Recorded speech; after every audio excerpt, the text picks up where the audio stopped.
de Laudelina. Y lo tengo en línea al doctor José Codazzi. Doctor Codazzi, ¿cómo le va? Buen día. María Mercedes lo saluda, Horacio y Melanie. ¿Cómo está usted? Hola, ¿qué tal? Buenos días y bueno, darte las gracias por el espacio de tu programa. No, por favor. Bueno, a ver, lo primero que le quiero preguntar, doctor Codazzi, ¿cómo llega usted a ser el abogado de, primero que tengo entendido fue de Benítez y luego fue de Laudelina? ¿Así fue? Bueno, primero que nada hay que manejar una situación que se venía dando, que son muchas afirmaciones falsas sobre este tipo de preguntas, sobre mi persona y demás detalles, que personalmente tomé la decisión por respeto a la familia, por respeto al chico Loan y por respeto a los tiempos judiciales, no salir y intervenir en cada afirmación falsa y rectificarme por rectificar esa afirmación falsa, justamente por respeto, porque estábamos hablando de un nene desaparecido y también por los tiempos judiciales del secreto sumario y demás. Entonces se fueron manejando un montón de informaciones y se tomaron por cierto, porque yo no salía o no salía nadie a desmentir esas afirmaciones erróneas. Entonces, una de las afirmaciones se dio de que sostenían que el comisario Maciel había intercedido en la representación para que me otorgase un poder el señor Benítez. Esa afirmación es falsa. Yo accedo al señor Benítez, lo he explicado en muchas ocasiones, que personalmente recorro las comisarías y justamente cuando pasaron 12 días, 11 días más o menos, tenía un viaje programado a Corrientes Capital y en el cruce de esquina a Corrientes me detengo en Goya y trato de hablar con el señor Benítez, que estaba alojado en la comisaría primera de Goya. Me anuncio, hay un libro de actas, se deja constancia, en ese momento habían 2 oficiales mujeres, y le comenté que quería hablar con Benítez y por supuesto era para ofrecer mis servicios profesionales.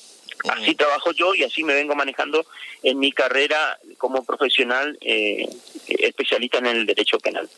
En esa oportunidad no tuve la suerte de dar con él, justo se había ido hasta 9 de julio, o sea, de Goya lo trasladaron a 9 de julio para hacer una reconstrucción del hecho. Entonces no tuve contacto con él y de ahí me traslado a Corrientes Capital. A los 4 o 5 días de regreso de Corrientes hacia esquina nuevamente, tomo la decisión de hacer un nuevo intento y hablar con él. Era un día domingo, tardecita noche. Ingreso a Goya, me presento en la comisaría, en la comisaría de Goya, en la comisaría primera de Goya, y ahí tengo acceso a él en forma personal. Le ofrezco mis servicios, él me manifestó que él no estaba en condiciones y él no tomaba la decisión de quién era su representante y en su caso quién afrontaba los gastos profesionales de honorarios, que tenía que hablar con su mujer, que era la señorita Laudelina Peña. Hasta ese momento yo desconocía ese nombre, no la conocía personalmente. Entonces anoto su teléfono y me dice que por favor me comunicase con ella, que ella era la que tomaba ese tipo de decisiones. Me despido, mis servicios profesionales no fueron contratados ese domingo. Salgo de la comisaría y le mando unos mensajes de WhatsApp a la señorita Laudelina Peña diciéndole: soy José Codazzi, abogado penalista, me gustaría brindarle mis servicios profesionales, mi carta de presentación. Y ese día no me contesta. Me contesta recién el día lunes, o sea, al día siguiente, alrededor de las 10:30, en donde me solicita de que me trasladase hasta el 9 de julio, que quería hablar conmigo, y en su caso me contrataría o no los servicios profesionales como abogado. Yo antes de, o sea, eso ya fue una vía, estoy tratando de hacer un resumen para no hacerla larga. Me parece bien. Ahora, hasta ahí usted se comunica con Laudelina vía WhatsApp, Laudelina le contesta vía WhatsApp al otro día y le dice que va a tomar sus servicios. ¿Va a tomar sus servicios para Benítez o para ella? No, ella al otro día me mandó un mensaje si la podía llamar, le llamo por teléfono, ya ahí tomamos contacto el día lunes ya telefónicamente. Y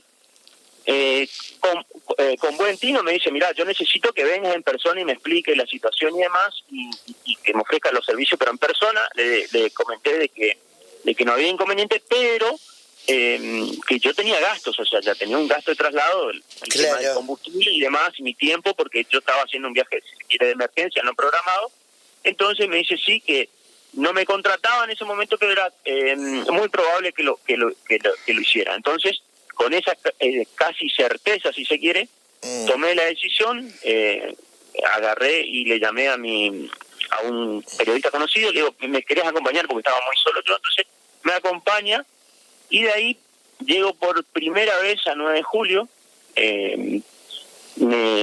me voy, me entrevisto con ella. O sea que la primera vez, perdón, Codazzi, la primera vez que usted llega a 9 de julio, no llega con Ibarra, con Agustín Ibarra, ni en todo este viaje que se lo involucra con el senador Pellegrini y todo esto. Usted la primera vez que va con un periodista.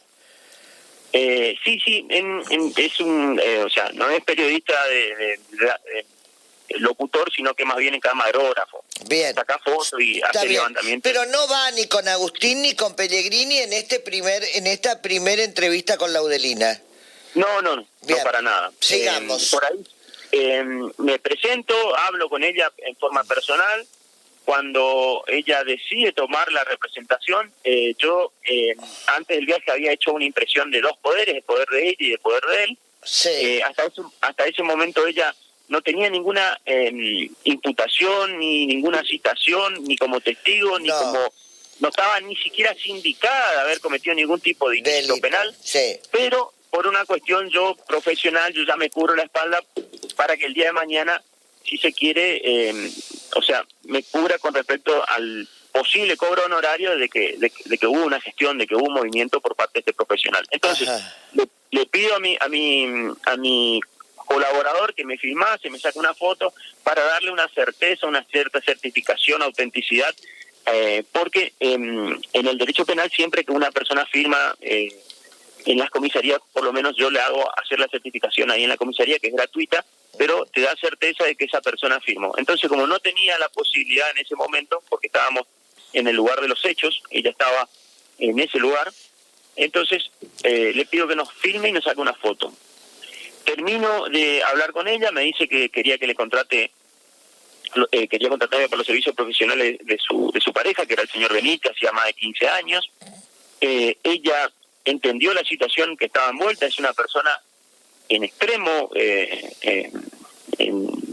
viva la persona, no es una persona común y corriente de campo que por ahí no se da a entender o no entiende la situación. Ella estaba transitando todo este suceso y estaba Eso te iba a preguntar, Codazzi. Ella, vos la notaste, decís es una persona viva, pero cuando vos decís viva, ¿la notaste, a ver, con angustia? Porque acá se trata de su sobrino ahijado, lo han desaparecido. Estamos hablando ya de un niño perdido, desaparecido, sustraído, como lo quieran llamar.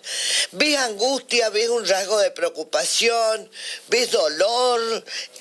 ¿O qué es lo que ves cuando vos te sentás, filmás y establecés este poder con Laudelina? Bueno, yo lo que noté, más allá que no soy profesional de la salud, la parte psicológica, pero sí uno tiene por ahí trato y se da cuenta de los rasgos con la faciales. Gente, claro. Tenía una mirada de tristeza, estaba descolocada, su cara daba cuenta de que estaba transitando una situación de angustia. Bien. Yo, es más, la abracé, le tomé las manos, le di tranquilidad, porque lo que hace este profesional, siempre lo digo, no solo es una representación legal, sino que a su vez hace mucha apoyatura en lo humanitario, en lo humano, en lo espiritual.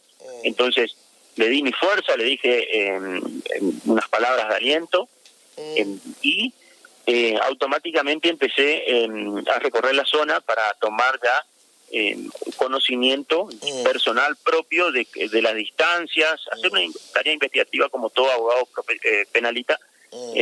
Y aproveché que estaban en el lugar. Bien, ahí estamos en la primera etapa, vos te convertís ahí en el abogado de Benítez y en el abogado de ella.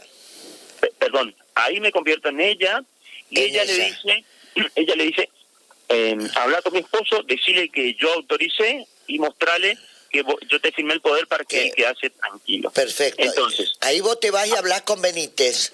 De ahí, esa fue la única vez que estuve en el lugar de los hechos y de ahí me traslado hasta Goya. perdón, hasta 9 de julio. El 9 de julio le prepararon unas ropitas, una 3, 4 mudas de ropa porque él no tenía. Para Benítez. Un bolsito, una bolsa, no recuerdo bien. Entonces me voy con eso hasta Goya, de 9 de julio me vengo hasta Goya. Sí. Hablo con él y él ya más tranquilo, sabiendo que yo había hablado con ella y él no tenía una comunicación directa, me firma el poder y esa firma la hago certificar ahí en la comisaría de la localidad de Goya. De Goya, perfecto. Sí. Ahí te convertís en el abogado del matrimonio, de la pareja. Exacto. Y en ese interín, en que yo hice ese movimiento, habían salido, se había trasladado, si se quiere, había una resolución judicial de que pasaba del fuero provincial al fuero federal toda la causa. Estaban en esa transición, que es así que me traslado en forma inmediata desde la firma de él a la fiscalía de la localidad de Goya, sí, para tomar, como se dice, posesión del cargo y en su caso tener acceso al legajo. En ese momento era el legajo de investigación fiscal, sí, donde fui atendido por la fiscalía, pero no pude tener acceso ya que me argumentaron de que estaban preparando todo para mandárselo al fuero federal. Bien. Ahí estamos. ¿En qué momento Benítez te cambia a vos de abogado y lo cambia por Tito González, Ernesto Tito González? Bueno, ahí hay un paso que no fue tan así. Yo, cuando tomo conocimiento que se fue al fuero federal, cuando vuelvo de Goya a mi localidad, hablo con 2 colegas, amigos míos, que tienen matrícula federal. Entonces le pido la colaboración a ellos para que co-representemos al señor Benítez, sí, ya que la causa se iba al fuero federal. Entonces ahí intervienen 2 colegas, amigos con matrícula federal, y me hacen la apoyatura para hacer una co-representación de Benítez. Entonces, hasta ahí estábamos. Sí, mientras tanto, este abogado empezó a hacer los trámites para hacer la matrícula federal, que hasta ese momento no tenía, ahora ya la tengo. Sí, bien. Ahora, ya tenés, pero Benítez cambia de abogado y vos te quedás en principio ahí, una vez que Benítez cambia, te quedás como abogado de Laudelina. ¿Cuándo volvés a 9 de julio que volvés con Agustín Ibarra y que aparece el senador Pellegrini? Contame ese detalle, por favor. Bueno, mira, no te quiero mentir, pero antes de ir con el señor Ibarra, fueron 1 o 2 ocasiones más que me trasladé y hablé con ella personalmente. Sí. Fui interiorizando de la situación, o sea, claro, seguía mi tarea investigativa de saber la prioridad número 1 de este profesional, si bien era el abogado de estas 2 personas, era encontrarlo a Loan, y hasta el día de hoy es la prioridad número 1, si se quiere, por parte de mi persona. Entonces, yo, antes de ir con el señor Ibarra, yo ya había ido en varias oportunidades, 1 o 2 veces, y había hablado con el señor Benítez y había hablado con Laudelina el 9 de julio. Bien. Resulta que recibo la llamo yo a Laudelina, creo que fue un jueves, y ella me manifiesta que necesitaba que yo vaya a hablar con ella. La noté como que ese pedido era un pedido serio, un pedido de angustia, un pedido que estaba necesitando hablar con alguien. Sí. Entonces, ese día viernes me traslado yo con el acompañamiento de este periodista que te comenté, y nos vamos antes que, le digo yo, la estrategia era salir como 5:30 de la localidad de esquina para llegar antes de las 7 de la mañana, que no estén bajo el agobio de todos los medios periodísticos en la casa de Laudelina, porque era constante, era una cosa que no la dejaban dormir. Y llego ese viernes a las 7 menos 10, y hablo con ella cerca de 1 hora. Cuando hablo con ella, por supuesto, yo entro, preparamos un té, vamos a hablar, conversar, quédate tranquila. Y ella ahí me manifestó de que no estaba pudiendo descansar, que cada hora la molestaban, le levantaban, le gritaban, habían cascoteado su casa en varias oportunidades distintas marcha de vecinos, y que estaba mal y que necesitaba contarme qué había sucedido. Entonces, ante esa situación, empieza a contarme el relato que después hizo su declaración, tanto en el fuero provincial como en el fuero federal. Yo participé en forma activa, sí, en la declaración del fuero federal, yo estuve sí con ella, acompañándola, y ahí pude escuchar su relato en el fuero federal, y era, o sea, lo que me había contado a mí fue un resumen, si se quiere, de lo que después declaró con más detalle, con detalles, la verdad que minuciosos, que yo no se lo había preguntado, yo no lo había escuchado en su totalidad, porque también soy muy cuidadoso de turbar por ahí en su versión o por ahí modificarla. Entonces, solamente me contó un resumen y con eso para mí me bastó. Ahora, Codazzi, hablaron de honorarios, seguramente en algún momento, porque vos necesitas. ¿A vos te pagó o te contrató el gobierno de la provincia? ¿En algún momento Valdés te llamó por teléfono y te dijo, quiero que atiendas a Laudelina, quiero que te... Porque acá pasa todo esto y trasciende como que vos tenés una relación muy estrecha con Valdés, como que queda como hasta que Valdés a través del senador Pellegrini. Contame ese vínculo, ¿cómo es tu situación en este aspecto?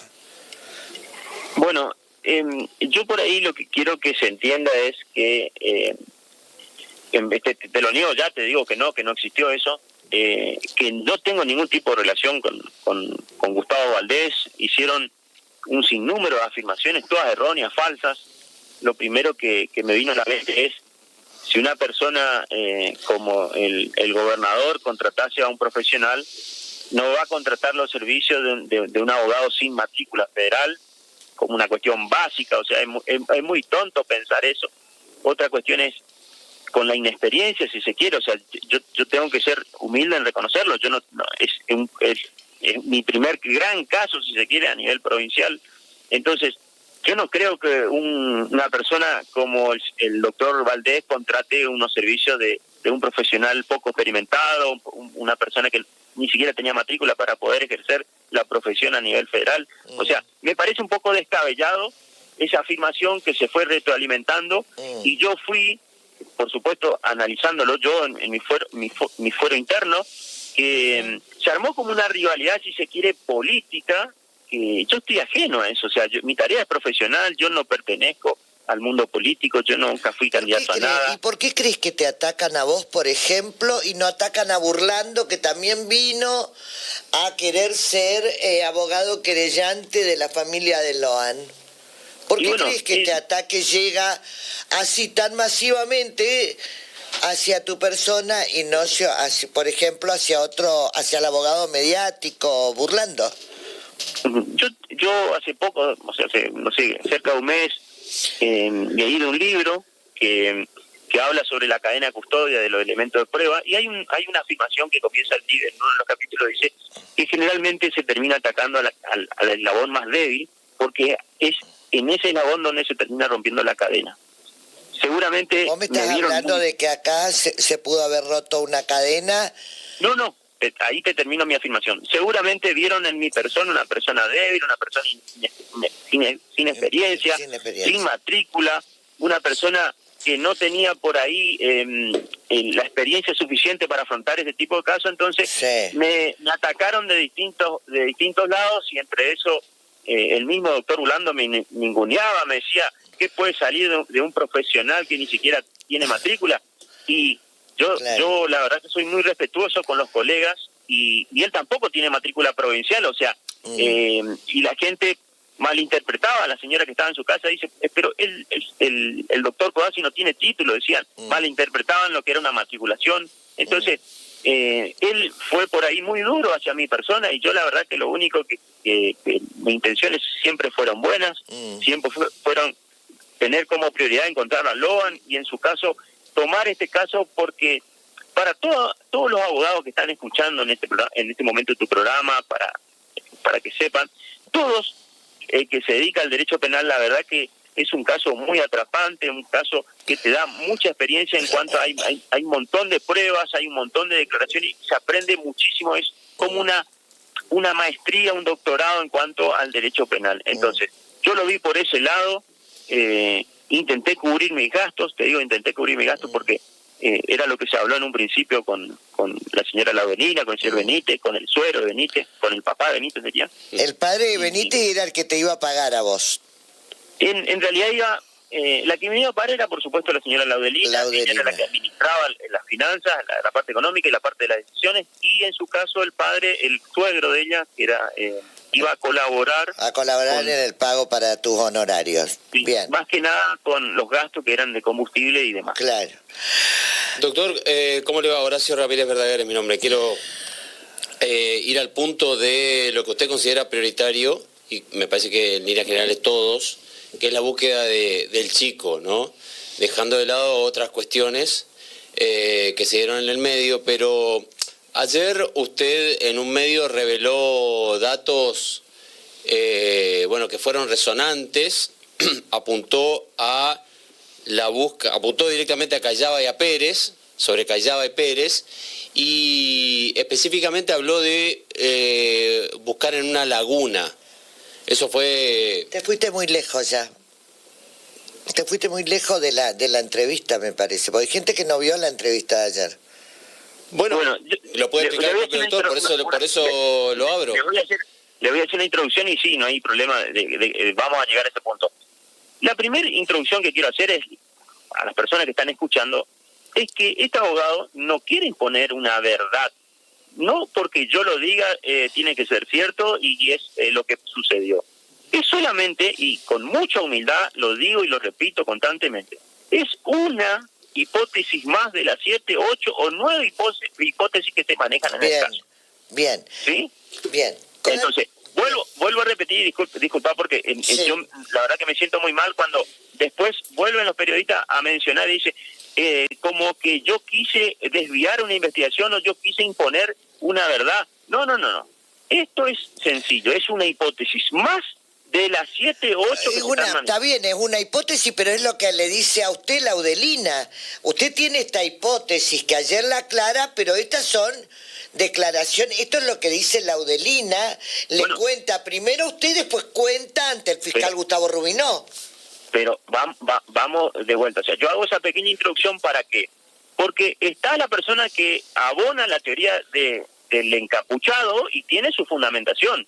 Está la teoría del escopetazo que está saliendo ahora, que creo que es tomarle el pelo a la gente, pero bueno, él vende eso y se retroalimenta periodísticamente y tiene su fundamentación. Y estoy yo con una hipótesis de un accidente, tengo mi fundamentación y yo creo en un 100% que el hecho sucedió de la forma de que yo relato. Ahí quiero ir. Entonces, usted relata, usted está confiado en un 100%. Convencido. Estoy convencido. Está bien. Convencido. Usted está convencido que a Loan lo atropelló Pérez y Callaba, ¿sí? Sí, así es, ¿no? Exacto. Y ahí me das pie para que yo te diga. A ver. En el derecho penal, un juicio se gana y se pierde con pruebas. ¿Y qué pruebas son preponderantes por ahí en un juicio penal? Sabemos que tenemos la prueba del testimonio, que es una prueba fundamental en los procesos penales, pero sobre todo, y eso la gente lo sabe, o sea, cae de maduro, que son las pruebas científicas. Y dentro de esas pruebas científicas tenemos el ADN. El ADN es una cuestión que no falla, las probabilidades son altísimas, se ganan y se pierden a nivel mundial los casos penales. Entonces, hay muchos medios periodísticos, muchos canales, que no hacen hincapié en esta cuestión, que no es un dato más, es un dato clave, fundamental, es el eje del caso Loan. ¿Por qué le restan importancia al hecho de que el ADN que encontraron, la mancha rojiza, de coloración rojiza que encontraron en la parte interna del guardabarro, es de una persona, de un ser humano de masculino, o sea, de sexo masculino? ¿Qué significa eso? Dice, no, pero no es la sangre de Loan, no es por ahora, porque todavía no se llegó al resultado final de ese cotejo del ADN. Sangre. Que te Bueno, dicen que pero- es sangre de un masculino, pero no de Loan. Pero no nos vayamos tan lejos, quedémonos solo con eso. En un posible debate o juicio, como se llama, penal, esta prueba es fundamental. Esta prueba es lo que le va a hacer inocente o culpable a cualquier persona. Estamos hablando de la prueba de ADN. Entonces, una prueba científica que está dando cuenta que una persona anda en su camioneta con sangre de un humano masculino. Ahora, la pregunta que se pueden hacer es, ¿quién anda en la calle con su auto con sangre humana en el guardabarro? Le pregunto, ¿alguno anda con sangre humana? No. ¿Se No, entiende? no. Lo primero que creo que debe ser es si atropelló a otra persona y es sangre humana, que nos digan a quién es, porque uno no anda por la vida atropellando Ahora, gente. la carga de la prueba ante esta prueba contundente que es el ADN, Sí. le corresponde al matrimonio, con más precisión al señor Pérez, que es el que conducía. Entonces, Bien. ¿de quién es esta sangre masculina? Porque nadie anda manejando. Entonces, él tiene que decir, era mía porque yo me tiré, estaba arreglando una goma y me corté. Bueno, se cotejará si es de él. Bien. Y en su caso, si no es de él... Te vas un poco lejos. ¿Cómo llegás a la justicia provincial? ¿Por qué venís a la justicia provincial y llegás a la fiscalía del doctor Rubino? ¿Cómo es el trámite? ¿Por qué razón? ¿Y por qué no la llevas? No la llevas, yo conozco tu respuesta, pero me gustaría que se las cuentes a nuestros oyentes. ¿Por qué no la llevas a la justicia federal cuando ella no estaba ni siendo tratada, pero por qué no la llevas a la justicia federal a hacer la denuncia que Laudelina quería hacer? Hay varias razones, se hace mucho hincapié en esta situación, pero nadie quiere o sea, hay periodistas y hay medios, canales que no quieren escuchar la respuesta, la hacen pero no la quieren escuchar. Sí. Entonces, una de las razones fundamentales, que para que se entienda, es cuando yo hablo con Laudelina, ella me manifestó que necesitaba contárselo a alguien, necesitaba expresarse. Cuando ella me cuenta eso, dice que lo quería declarar, que quería contar esa versión. Que ya, o sea, le estaba superando los sentimientos de angustia, malestar, falta o sea, tenía mucho sueño, quería contárselo a alguien, estaba, si se quiere, como quebrada. Entonces me dice, yo no quiero declarar acá en el 9 de julio, por supuesto, me dijo, y en Goya sería más de lo mismo. El agobio de los medios periodísticos, una cosa decirte, porque la gente por ahí en la casa no entiende, ¿saben lo que es tener 20, 30 periodistas golpeándote, prendiendo drones en tu techo, no dejándote salir ni siquiera comprar una cara sucia en la esquina? Entonces, yo la verdad que hay que ponerse por ahí en el lugar de la otra persona. No, pero aparte hay que ponerse en un pueblo en 9 de julio con 2.500, 3.000 habitantes, que de golpe aparezca un dron, las luces de las cámaras, todas estas cosas no es fácil para el lugareño, no tuvo que haber sido fácil. Se metían en el patio, le golpeaban, cada hora le gritaban, con voz fuerte le gritaban el nombre de ella, la levantaban, no la dejaban en paz. Conclusión, hablo con ella y le digo, bueno, ¿te animás a declarar? En realidad no era declaración, sino que yo profesionalmente digo, nosotros tenemos que denunciar esto que te está pasando a vos, que ella fue víctima de amenazas. Entonces, hasta ese momento, y que quede claro para la gente y para ustedes, que ella no estaba sindicada de la comisión de ningún ilícito penal, ella no tenía ninguna citación, ella no era partícipe de ningún proceso penal alguno. Pero los medios hablaban de la inminente detención de Laudelina.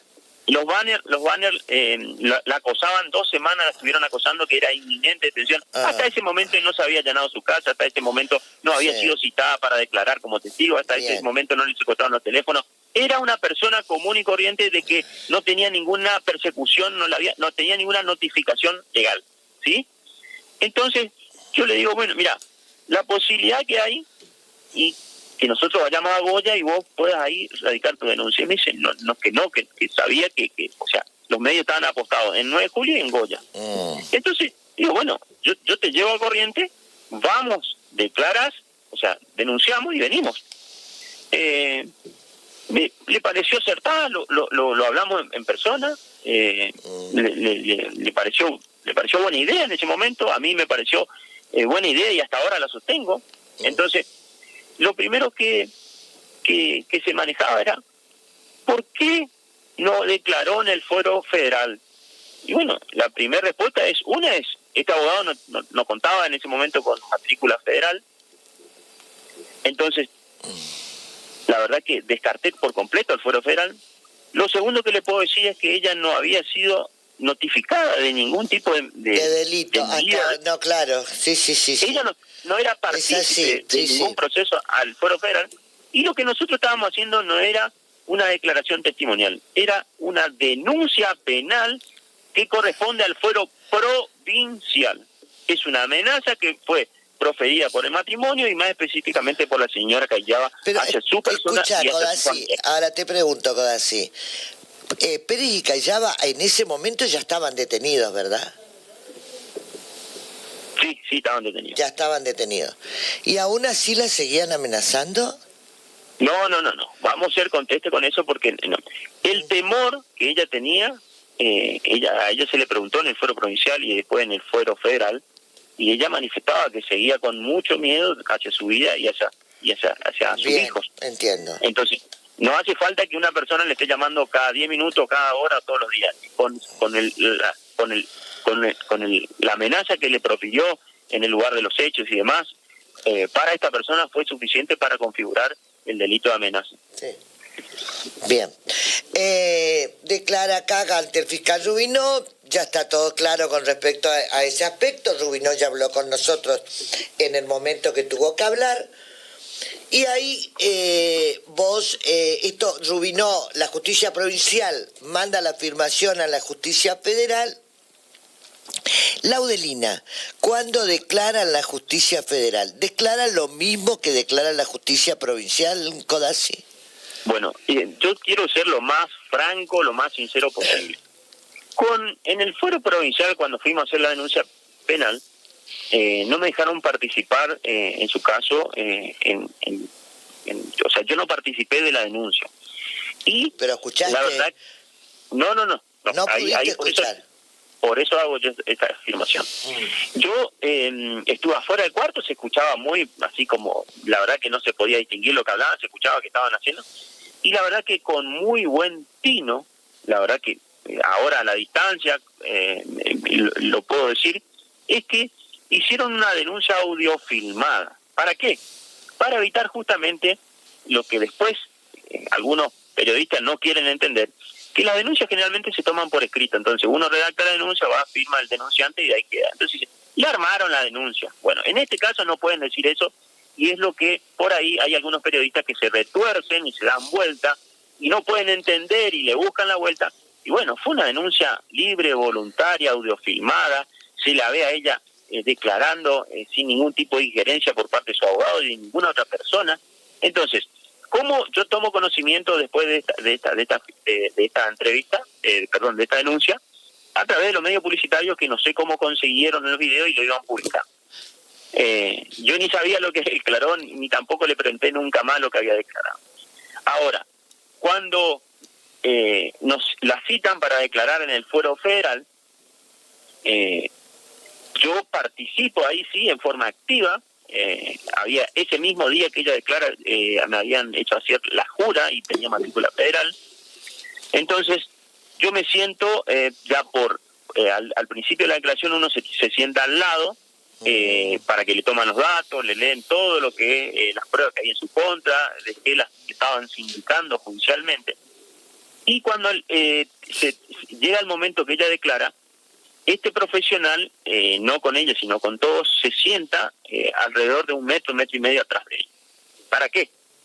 Para justamente que ella no se sienta turbada, ella declare en forma libre, voluntaria, y no esté por ahí mirándole al profesional si contesta o no contesta, o si le puede hacer por ahí alguna mueca, algún gesto al profesional para darle indicaciones. Eso no sucedió.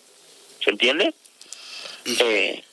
Entonces, en esa declaración quiero decirle a la gente que es una lástima que no la publican los medios, misteriosamente publican todo menos esa declaración, y mucha gente dice la señorita Laudelina mintió o el abogado le dijo que diga cosas, y yo le pediría a las personas que antes de hacer por ahí un juicio de valor si es cierto o no es cierta esa afirmación, que vean el video y se van a convencer de que la declaración es libre, voluntaria, que declaró más de 2 horas.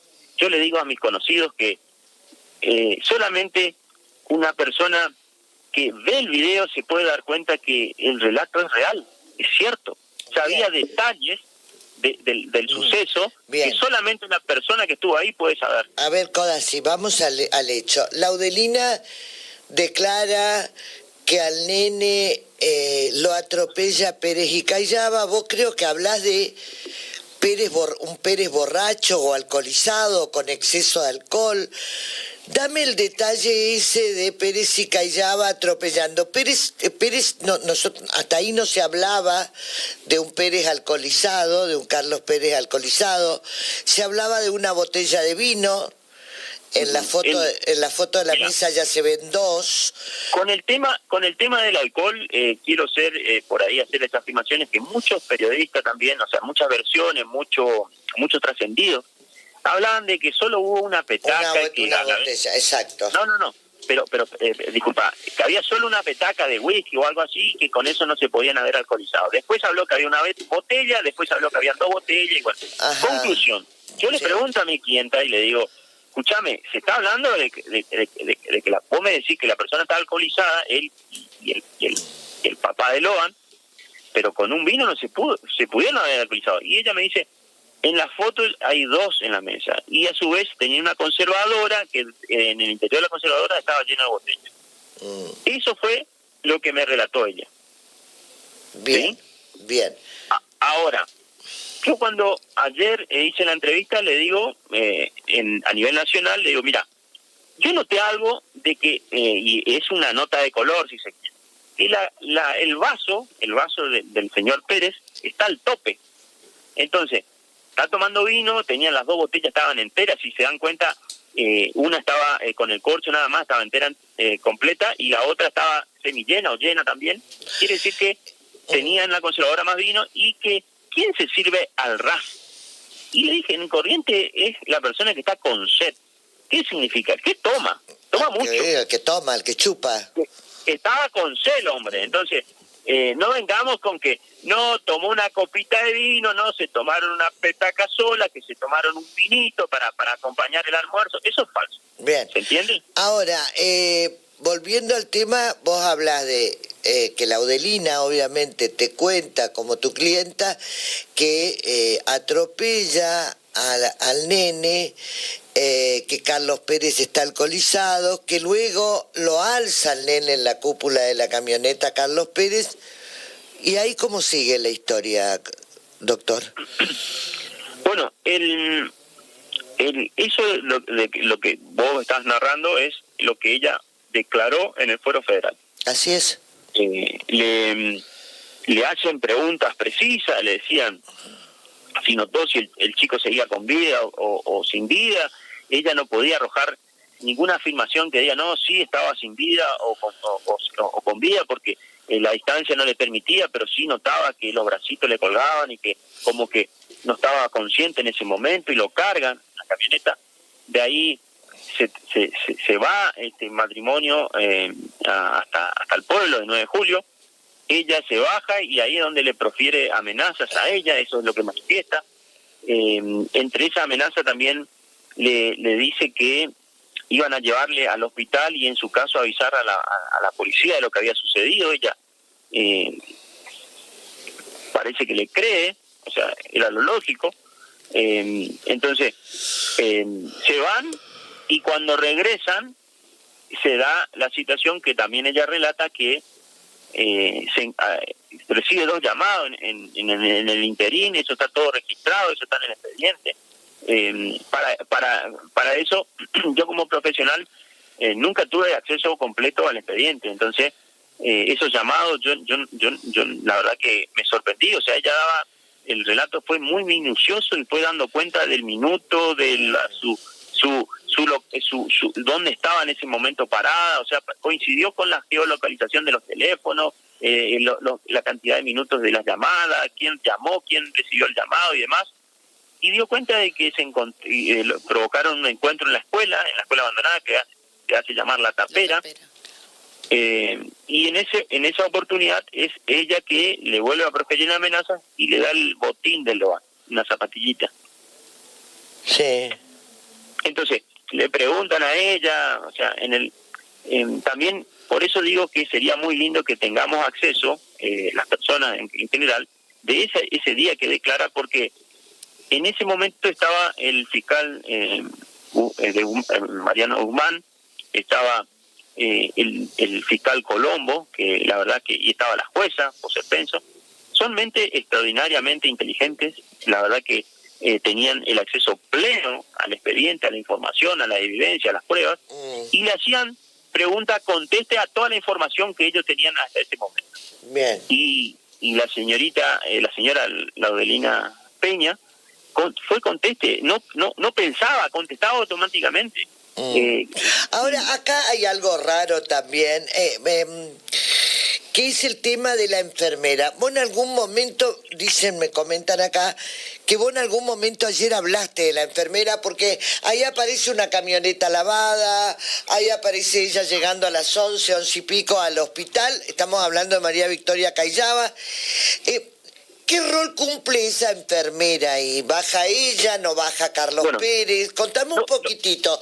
Y Loan, teóricamente, en todo ese momento, ¿dónde estaría? Bueno, yo lo que quiero hacerte la afirmación es que escuché también de que hay personas que salen ahora, en el día después de la declaración que se hizo, que hice yo en un medio de televisivo, sí, y dicen, es todo invento del abogado, es todo falso, está queriendo, no sé, tergiversar la verdad. Y bueno, es lo mismo que vuelvo a repetir de un inicio, es una hipótesis más que yo personalmente me voy basando. Se debería investigar a fondo también, dicho sea. Es una hipótesis que yo me baso en mi fundamentación de mi hipótesis, si se quiere, que me baso en evidencia y en pruebas que se fueron produciendo a lo largo de todo el proceso de investigativo del caso. Sí. Entonces, lo de la enfermera, por eso por ahí dice, ¿en qué miente el abogado? Yo voy haciendo afirmaciones que están en el expediente. La enfermera cumple también un rol fundamental, no clave, porque es un rol que da cuenta, y ahí presten atención porque cuando repasen por ahí los videos y la gente vea, y lo que dije ayer es, si mi mujer está descompuesta y que le agarró un ataque de tos y que se le bajó la presión o lo que sea, y yo la acompaño al hospital, yo la verdad que en 15 años de matrimonio, que ya no estoy, o sea, que tuve 15 años, hablo en pasado, jamás le voy a llevar a mi mujer, me quedo en el vehículo y digo, bueno, bajate amor, andá y arreglate sola. Eso no pasa. Entonces, en el hecho puntual, ustedes van a ver el video que el señor Pérez estaciona el vehículo y se baja su mujer sola al hospital, a la guardia. Sí. Ahí hay un testigo que tenemos esa filmación y da cuenta de ese hecho, y a su vez hay un testigo clave también que da cuenta de que el señor Pérez no le saluda. Imagínense en una localidad de 9.000 habitantes que alguien no te salude, ese acto de mala educación en un pueblo es una falta grave. Entonces no le saluda y lo nota con cierto nerviosismo, dice el testigo, o lo nota distinto, y que cuando se acerca a la guardia y estaba la señora Callaba con la enfermera hablando, ella escucha una conversación, y cuando ellas sienten de que se acercó esta persona que fue a la guardia, se callan, las dos se quedan en silencio esa conversación. Dice también la testigo esta que no escuchó nunca una sola tos. Entonces, tenemos la declaración de Callaba que dice que estaba descompuesta, que no paraba de toser, que tenía un ataque de tos. Y tenemos por otro lado está testigo que dice que no escuchó toser una sola vez. Te vuelvo, ¿cuál sería la teoría ahí? En todo esto de Piole, que a mí la verdad me importa muy poco si Callaba tosía o no tosía. Yo lo que te pregunto es, ¿dónde estaba Loan en ese momento? Bueno, no, es que no es tan sencillo por ahí, porque uno no es... Claro, pero tu teoría, porque... Mi teoría, o sea, yo pienso que estaba en el 4K, y que este matrimonio... ¿Muerto? ¿En el 4K muerto? No, por eso yo soy muy cauto, porque si no sería adivinar. Yo me baso en mi fundamentación en la evidencia. Ahora, decirte una afirmación, ahí sí sería mentirte. O sea, Claro. son teorías y una teoría, y o sea, no quiero ser pecar de inventarte algo que no lo sé. No lo sé. Te contesto, no lo sé. Entonces, yo te soy contesto con las pruebas que hay. La enfermera, por decirte, son testimonios clave porque van para que entienda la persona. O sea, está que en su vos casa. crees que la enfermera sabe más de lo que dijo. Claro, ¿por qué? Porque la enfermera dice, yo no lo conocía el matrimonio Cayaba Pérez, para eso participó de su casamiento. Sí. Después pasó un suceso muy raro que la enfermera descarta los celulares, también un suceso muy raro. Entonces, como que sumado a la declaración de la testigo que fue a la guardia, sumado a la enfermera que hay contradicciones, se van generando por ahí indicios que dan cuenta de que no está cerrando por ahí la lógica de lo que suele suceder ante una persona descompuesta y demás. Ajá. Bien. A ver, ahora vamos a la pregunta. Ayer también manifestaste de que una vez perdido Loan, Carlos Pérez y María Victoria Cayaba, todo esto sería después de haberlo atropellado, según declaraciones de Laudelina, subido a la camioneta. Ellos al rato vuelven. Vos decís, Bueno, vuelven a ese almuerzo. Bueno, por ahí cuando vuelvo a hacer esta afirmación, porque escuché en varios medios y hay personas que dicen el doctor Codazzi miente que pasó esto, miente. Bueno, yo le hago la pregunta abierta. ¿En qué estoy mintiendo con estas afirmaciones que le estoy dando? No, vos no estarías mintiendo, estaría mintiendo Laudelina, porque lo que vos decís es lo que pasó Laudelina, lo que dijo Laudelina. Yo lo que estoy aportando son, lo de la enfermera es cierto, lo del testigo que la vio la enfermera y estuvo, es cierto. Lo de la filmación en el hospital es cierto. Ahora, ¿es cierto que volvieron? Sí, porque la geolocalización ya está en el expediente que da cuenta que el matrimonio volvió. Ellos mismos declararon. Ahora, ¿es cierto que lavaron la camioneta? Y hay una testigo que vio y que lavaron y la misma Cayaba se enojó y hizo una publicación de que la iba a denunciar y demás. Es cierto. Ahora, ¿es cierto? Y acá nuevamente me detengo y digo, miren, ayer lo dije y lo vuelvo a afirmar. Descrean de lo que dice este profesional, sáquense de la mente lo que dijo la abuelina, el papá, la mamá, la abuela, absolutamente todo. Pero déjense solamente esta prueba en la cabeza. Hay una persona que es el creador de la ciencia forense, de la odorología, que es la verdad que una eminencia porque creó la disciplina, que es la prueba que se hace a través de los canes, de los perros.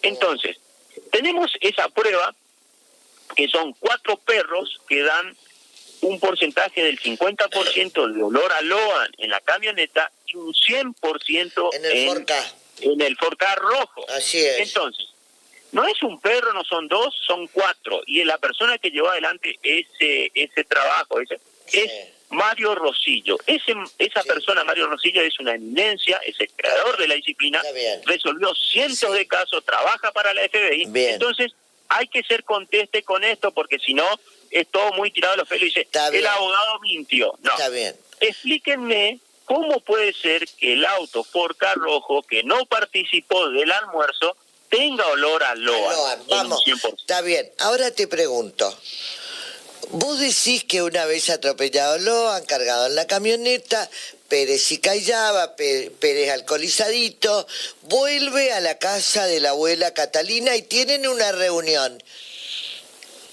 ¿Quiénes estaban cuando Pérez y Cayaba, si teóricamente todos habrían estado buscando a Loan? ¿Hola? Sí, disculpame, me quedé pensando, esperando que vos termines de hacer tu... Claro, eso.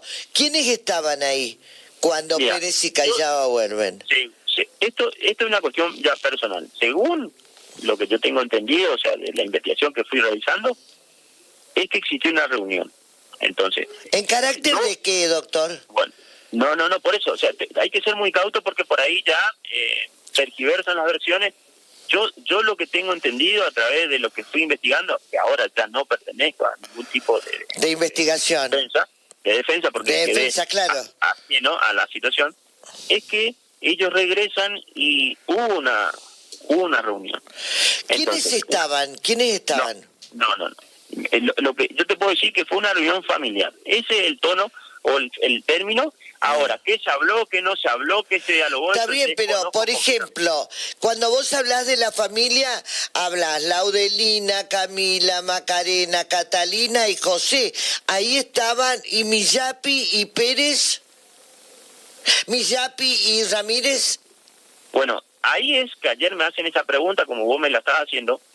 Y yo lo vengo siguiendo al único abogado que va saliendo en todos los medios y que la verdad que nunca no tiene, el doctor Hanson, y que es muy conteste y dan, es muy, la verdad que me encanta escucharlo porque da fundamentaciones razonables, lógicas, y él da cuenta en detalle del paradero de sus dos clientes en todo momento. Entonces, yo puedo a través de esa afirmación y a través de verlo al doctor Hanson y a través de las explicaciones de sus clientes, que en esa reunión ellos no participaron porque están justificados sus movimientos. Ellos, la verdad que los considero, yo personalmente, de que no participaron, si se quiere, del hecho delictivo. Yo, pero es una opinión ya así personal, y les creo en sus declaraciones y les creo en la distinta. Sí, la verdad que para mí, lamentablemente, bien. Bueno, ¿y esta reunión en carácter de qué habría sido? No. Por eso, yo hasta ahí me quedo, yo ya no puedo suponer ni inventar, porque ahí ya no. Yo con mi tarea de investigación. De acuerdo a tu investigación, a tu cercanía con Laudelina, ¿dónde está Loan? Doctor. Sí, ¿Dónde estaría? Tomo la pausa para que vos termines. ¿Dónde estaría Loan? Bueno, ahí también se hizo una afirmación como que, no sé, Laudelina sabe el paradero o yo puedo llegar a saber el paradero. Es una afirmación falsa, ya quiero aclararlo porque la verdad que no me siento cómodo con esa situación, que si uno sabría lo primero que va a hacer es, pero no esperaría ni un segundo más ni menos. Claro, para encontrarlo. ¿Por qué no lo hablan? Claro. Pero sí me preguntaron, y bueno, yo ahí es también una hipótesis personal, mía, propia, que después de hurgar minuciosamente todo lo que tuve a mi acceso, o sea, tuve conocimiento, hay un trayecto que se da, o sea, hay que ir juntando las distintas evidencias y pruebas y dan cuenta de que si el automóvil Ford Ka rojo da un 100%, y ese automóvil rojo no participó del almuerzo y no estuvo nunca cerca del niño Loan, y ese automóvil hizo un viaje un viaje al otro día, planificado o no, ese viaje da cuenta de que ese auto se trasladó con olor a Loan desde 9 de julio hasta el Chaco. Entonces, habría, y esto es una apreciación personal, se rastreó la geolocalización de ese viaje, si en algún momento se detuvieron por los minutos, si recibieron mensajes, llamadas. ¿Para qué? Para dar cuenta que posiblemente se podría llegar a haber descartado el cuerpo en ese transcurso del viaje. ¿Se entiende? Entonces, ¿en qué se apoya esta fundamentación? Y en el apoyo de la prueba de la odorología, que da cuenta de un automóvil con el 100% del olor a Loan. Si no, ¿cómo se acredita que apareció el olor a Loan en ese automóvil? Claro. Bien, ahora ya.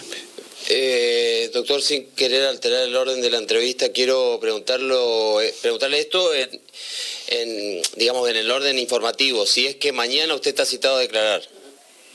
Bueno, esas y otras afirmaciones que van haciendo, la verdad que ustedes saben que yo estoy sin teléfono, mi teléfono se secuestró, está siendo peritado en el día de ayer, se me notificó que se iba a peritar. Este profesional le dio la contraseña, no quiso poner ningún perito de parte, considero de que no hacía falta porque no hay ningún delito, porque, o sea, las personas, distintos periodistas, distintas gente, personas dicen, quiso entorpecer la investigación y lo vienen haciendo con una afirmación y creen que por repetirlo es valedera o es cierta. La persona que dice que hay una hipótesis del escopetazo o la hipótesis del encapuchado o la hipótesis del pomberito, ¿ellos también están entorpeciendo la investigación? No, para nada. son hipótesis, es una hipótesis más de 7, 8 hipótesis. ¿Vos no estás citado a declarar como te preguntó Horacio? Disculpa, sí, me fui por la rama. No fui citado. No fuiste citado a declarar. Bien. Hace una hora revisé mi mail, todavía no me notificaron. Tengo un par de preguntas más y te liberaría. La pregunta que te hago, ¿por qué nadie habla? ¿Por qué nadie se quiebra? ¿Por qué nadie cuenta si fue un accidente? Bueno. Porque acá hay mucha gente que quiere llevar esto al tema trata de personas.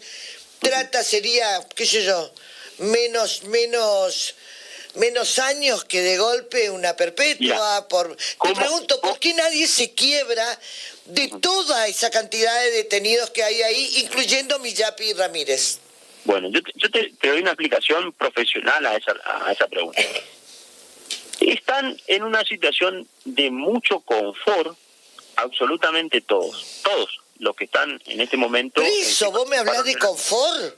Sí, así, déjame que te termine la explicación. A ver. ¿Por qué motivo? Tanto las personas que están sindicadas de haber cometido un ilícito como sus abogados. ¿Por qué? Porque al caratular y hablar de trata, y como los medios quieren imponer, y algunos abogados quieren imponer su razón por sobre las pruebas y por sobre lo demás, por sobre las demás opiniones, ellos saben que ante un eventual juicio de trata, del delito de trata, no van a poder probar la trata y van a quedar todos libres. Porque si mañana hay un debate o juicio propiamente dicho y se le imputa el delito de trata, se los acusa, no van a poder probar la trata. Entonces, ese delito, así como lo quieren manejar, no está acreditado. Por eso están callados, por eso están tan cómodos. ¿Y por qué atacan con uña y dientes la hipótesis del accidente? Porque si hablamos del accidente y de esta hipótesis, caemos en el artículo 80 del Código Penal, inciso 6. ¿Qué es lo que dice el artículo 80 del Código Penal? Dice que es reclusión o prisión perpetua por el concurso premeditado de 2 o más personas. Eso, imagínense que una persona le diga vas a pasar tu vida en la cárcel, es perpetua, por supuesto que patalea y por supuesto que patea la hipótesis del accidente y dicen, no, es todo mentira, es todo falso, lo del ADN, seguramente alguna persona iba con una jeringa con sangre y iba plantando pruebas, no, lo de los perros se equivocaron, no, lo que dice el abogado es mentira, lo de la enfermera es falso. Por supuesto, ahí está la respuesta, es una respuesta lógica, una respuesta que cualquier persona sin estudiar Derecho o una persona que estudió Derecho en su primer año se da cuenta. Por supuesto que quiere que sea trata, porque de trata no hay nada de trata, yo no veo trata, o sea, me parece que la jueza tampoco está viendo trata. No me quiero meter, yo respeto mucho los tiempos judiciales. Yo lo que sí te puedo decir que cuando se le hizo la indagatoria a las distintas personas, se mencionó ahí deformación de patente, guardabarra dañado, hubo una mancha de coloración rojiza, hubo cuentas de que la Laudelina había plantado el botín, hay 4 testimonios coincidentes, la geolocalización está dando que ella estuvo ahí. Entonces, conclusión, y con esto quiero terminar y cerrar la idea, es la declaración de la Laudelina la podemos dividir en 2 partes. Una es el relato del accidente y la segunda es el gran tema del botín. ¿Por qué nadie se detiene a decir que lo del botín es clave también? Sería un segundo eje central. Porque el botín, ¿de dónde sale el botín? El nene. Entonces, el que plantó el botín es clave en la resolución del caso. Entonces, si damos cuenta de que hubo un mensaje de texto un día antes que se haya encontrado el botín, de madre a hija, diciéndole, che, encontró el botín, le dice que no sabía nada, ya se anticipó en el tiempo que el botín iba a aparecer, y si damos cuenta que en el lugar de los hechos, en cuanto ahí te termino, disculpa, que habían alrededor de 400, 500 personas buscando, había más de 20 perros en la búsqueda, y casualidad que la señorita Laudelina Peña con su hija encuentran el botín. ¿No le parece algo raro? Es como que te caiga un rayo en el medio de la cabeza. Puede pasar, sí, pero es muy raro. Ahora, tu abogada está declarando en otro medio diciendo que el cuerpo de Loa no lo van a encontrar. ¿Vos opinás esto realmente, que no se va a encontrar a Loa?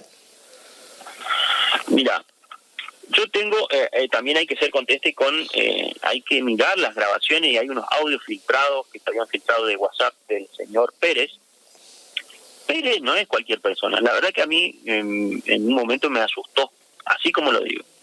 Me asustó el nivel intelectual de la persona, preparó todo, es un ex marino, donde llegó, no llegó por o sea, es muy meritorio, es mérito propio, y me sorprendió lo frío, lo calculador de esos audios, anticipándose, haciendo ya una hipótesis de un posible choque de una oveja hacia el nene. ¿Por qué motivo? Porque si llegaba a aparecer el cuerpo, supongamos, y él iba a decir, ¿vieron que yo le dije que le pudo haber fracturado el cráneo, un choque de un cordero y demás? O sea, estaba todo tan bien premeditado por esta persona que él también da cuenta, me pueden plantar pruebas anticipándose en el tiempo de que podían haberle plantado pruebas, y hablaba ya de ese análisis, de esa prueba de ADN. O sea, fíjense que una persona, y cuando escuchen con detenimiento, se dan cuenta que es una persona sumamente capacitada y una persona sumamente inteligente. Entonces,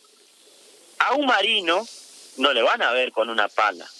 Un marino sabe manipular lo que es régimen de aguas. Bueno, entonces, claro, está bien. Todo eso yo entiendo. Loan, vos hablabas, hoy te preguntaba Horacio, la pregunta de, ¿lo tiraste en lo habrían tirado en la laguna? Vos dijiste algo así, ¿lo habrían tirado en una laguna? ¿Lo habrían tirado en el Paraná? ¿Qué es lo que vos, cuál es tu hipótesis de esto? Mi hipótesis es que el cuerpo sin vida se lo habría descartado en algún tipo de laguna. ¿Laguna que está dónde? ¿En 9 de julio? Bueno, eso es lo que, si yo supiese, o sea, yo fui tratando de seguir investigando, en lo que yo pude es que si hubo buzos, si buscaron lo profundo. Yo trataba, o sea, si los drones dan cuenta, sí, de un cuerpo que esté en el agua, si no dan, o sea, una explicación por ahí más científica no la obtuve. Entonces, si yo supiese, créanme que yo soy la primer persona que lo diría. O sea, sin duda, fue mi intención desde el inicio que yo agarro el caso, fue encontrarlo al Loan. Esa fue y es mi prioridad hoy por hoy. Pero yo lo único que puedo decir es que los que tienen que rendir cuentas son este matrimonio y en sus casos tomarle la información de los movimientos de sus celulares para poder ver en qué zona estuvieron y en su caso ver qué laguna cerca hay o porque son muchas, eso es lo que pasa. Hay una laguna muy grande también ahí en 9 de julio y se hace muy difícil la búsqueda, ¿se entiende? Sí. Y hay periodistas que desconocen porque piensan que una laguna es un charco, una lagunita, así creen que es como, no sé, y la verdad que se tendrían que ir hasta el lugar y ver que no es tan sencillo buscar o no es fácil la búsqueda porque son grandes, hay una laguna muy grande. Bueno, de hecho hicieron un rastrillaje de 25.000 hectáreas, digamos, también. Pero no laguna. No, claro, pero por eso no es fácil, dice, y no. De hecho hicieron un rastrillaje de 25.000 hectáreas. Sí. La pregunta que yo no la sé y me la haría hoy es ¿cuántos días buscaron los buzos? ¿Cuántos buzos estuvieron? O sea, una rendición de cuentas, si se quiere, del trabajo. Buscaron 2 días. Bueno, ¿cuántas horas por día? O sea, ¿en qué sector se hizo un mapa para buscar de acuerdo a distintos lugares? Eso es lo que yo, o sea, me preguntaría y por ahí, o sea, me hubiese gustado saber. Bien, Horacio, ¿alguna pregunta más para el doctor Codazzi que te haya quedado pendiente? Doctor, entre lo que se cuenta también, se habla de que su esposa trabajaba con el ex ministro de Seguridad, Buenaventura Duarte. Sí, bueno, yo ayer, la verdad que lo dije al aire, no sé si estuvo bien o mal, porque yo hace aproximadamente un año y medio que yo no tengo una relación de convivencia con mi pareja, o sea, con mi ex mujer sería. Justamente hace 2 días me llegó un modelo de demanda de divorcio para hacer una presentación conjunta. Nosotros teníamos ya 2 medidas de prohibición de acercamiento que equivalen casi 1 año de prohibición de acercamiento con ella. yo perdí todo tipo de relación hace más de un año. Y yo lo que sí puedo hacer la afirmación es que yo el conocimiento que tengo es que ella no tenía una relación de dependencia con ninguna persona. Que sería con Buenaventura, ¿no? Sí. Ahora, yo desconozco porque justamente creo que una de las razones era que, no sé, yo no tenía por ahí conocimiento íntegro de sus situaciones, de su vida privada y demás. Entonces también fue uno de los puntitos que me llevó, si se quiere, o nos llevó a los dos, para ser respetuoso, a este divorcio que está a día de salir. O sea, pero quiero que claro, hay dos medidas ordenadas por el juez de familia de que dan cuenta hace casi un año de prohibición de acercamiento, y yo no tengo, o sea, comunicación, si se quiere, directa para, y tampoco le preguntaría, o sea, esta cuestión. Si trabajaba con Buenaventura o no. No, yo lo que sí te puedo asegurar es que relación de dependencia no existía. No tenía. Bueno, ¿alguna pregunta más, Horacio, que le quieras hacer? No, María, estoy satisfecho. Doctor Codazzi, muchas gracias por atendernos, muchísimas gracias. Bueno. ¿Se va a presentar espontáneamente? ¿Tiene alguna idea de presentarse espontáneamente en la causa? ¿Se presentaría, así como declaró en los medios, se presentaría en el tema de la justicia, aunque no sea citado ni tenga fecha? Vos sabés que lo estoy analizando seriamente. En un principio yo siempre soy de la idea de esperar que al cliente o a mí personalmente en ese caso lo notifiquen, porque hay tiempos judiciales que hay que respetarlo, pero estoy, la verdad que con muchos compromisos judiciales. Tengo acá en 40 días tengo 3 debates, o sea, y que tendría que por ahí analizarlo, y ahora que me lo decís, capaz me presento para sacarme, si se quiere, este compromiso y poder sí abocarme a mi caso de lleno, porque mis clientes ameritan mi atención en un 100% en cada caso. El tema es que esto no sería un accidente, sería un crimen, ¿no? Doctor Codazzi. Y bueno, la verdad que por ahí yo creo que fue un accidente que se le fue de las manos, que eran 2 personas manda más del pueblo. Sí, pero podrían haber hablado en ese momento y se lo atropellamos, y a la miércoles, ¿viste? Y no meter a todo un país en vilo con esto, ¿no? Pero hasta el día de hoy nunca nadie va a saber la respuesta, cómo llegó a nivel nacional con la repercusión que tuvo. Nadie puede dar esa explicación, fue un boom. Hay que ser consciente de que no existe otro caso que se haya mediatizado y se haya hecho tan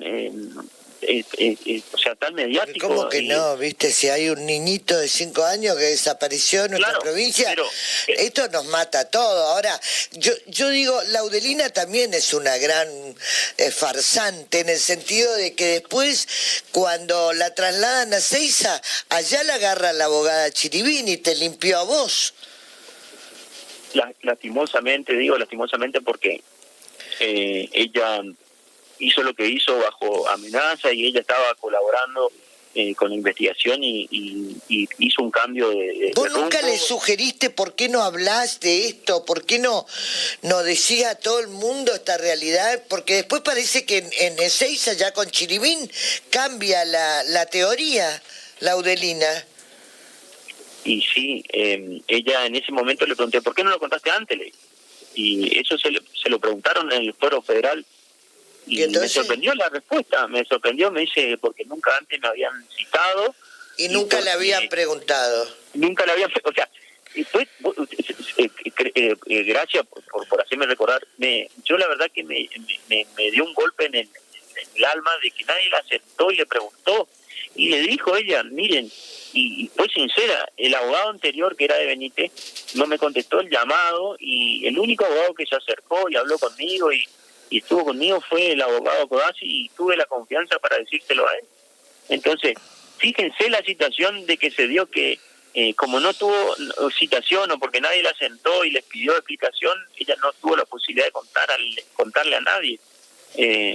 Estamos hablando de una declaración legal, una declaración con el marco de respeto que se merece, no esas declaraciones periodísticas que Claro. le van preguntando lo mismo siempre, y bueno, poco serio. Gracias, doctor Codazzi, muy amable, gracias por atendernos. No, por favor, un abrazo y muchísimas gracias a vos y a tu tiempo. Gracias. Ahí está el doctor José Codazzi, el primer abogado de Laudelina. Ustedes podrán creer, no creer, cada uno tiene su visión, cada uno tiene su hipótesis de esta gran historia que se ha armado a través de este niño que hoy hace 63 días que no está entre nosotros, y eso cada vez pueden creer, no creer. Esta es la historia inicial de Laudelina, que después cambia de versión, pero lo que dice la justicia provincial también lo dice en el Foro Federal.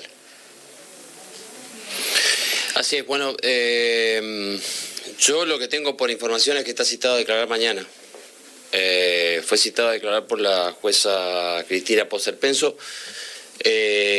Su respuesta no me terminó de convencer en este traspaso, en este de celular nuevo que tiene, ¿no?